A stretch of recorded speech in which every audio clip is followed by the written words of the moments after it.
ఓం నమః శివాయ. ఓం నమో నారాయణాయ. ఓం శ్రీ స్వర్ణాకర్షణ కాళభైరవాయ నమో నమః. ఓం శ్రీ నరదృష్టి నివారణ కాళభైరవాయ నమో నమః.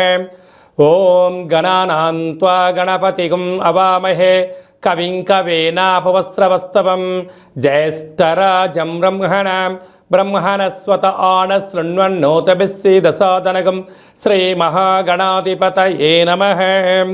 ఓం ఆదిత్యాయ సోమాయ మంగళాయ బుధాయ చ గురుశుక్రశనిభ్యశ్చ రాహవే కేతవే నమో నమః. హరి ఓం. మా ఛానల్కి స్వాగతం.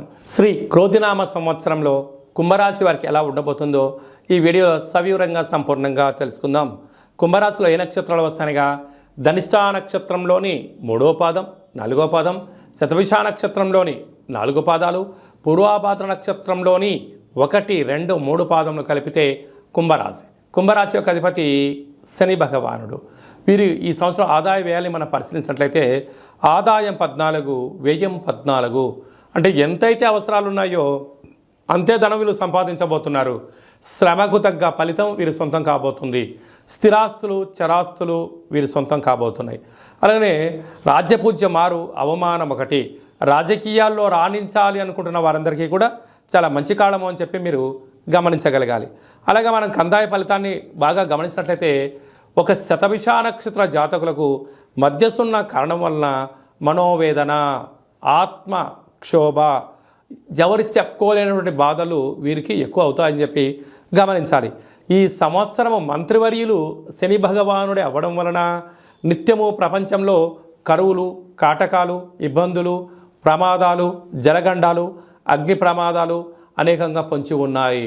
కనుక కుంభరాశి యొక్క అధిపతి శనైశ్వర స్వామివారు 30 సంవత్సరాల తర్వాత తన సొంత ఇంట్లో ఉండగా వచ్చినటువంటి ఈ యొక్క సంవత్సరం అవ్వడం వలన నిత్యము ఆధ్యాత్మిక చింతన, ధర్మ మార్గంగా ఉండడం, గోవులకు, పక్షులకు దానం చేయడము, మీ జన్మ నక్షత్రం రోజున అష్టమి, అమావాస్య, పూర్ణిమ తిథి ఎందున దూరావాయు జల ప్రయాణాలు పెట్టుకోకపోవడం, ధర్మంగా ఉండడం వలన వీటన్నిటినీ అధిగమించే ప్రయత్నం అవుతుంది. కనుక స్వర్ణాకర్షణ కాళభైరవ స్వామి యొక్క స్మరణ, స్వర్ణాకర్షణ కాళభైరవ స్వామి యొక్క కూష్మాండ దీపము, స్వర్ణాకర్షణ కాళభైరవ స్వామి ఆనంద దీపము, స్వర్ణాకర్షణ కాళభైరవ స్వామి యొక్క ముగ్గును ఇంటి ముందర పెట్టుకోవడం వలన మీరు ఐశ్వర్యం ఆకర్షించడం, దరిద్రం పారదోలడం, ఆనందం మీ సొంతం అవుతుందని చెప్పి గమనించాలి. సాఫ్ట్వేర్ ఉద్యోగస్తులు, హార్డ్వేర్ ఉద్యోగస్తులు, సినిమాలు, యూట్యూబ్లు, వాట్సాప్లు, ఫేస్బుక్లు నడిపించే వారందరికీ, సాంస్కృతిక కార్యక్రమాల వారికి, వ్యవసాయ సోదరీమణులకు చాలా మంచి కాలము అని చెప్పి గమనించాలి.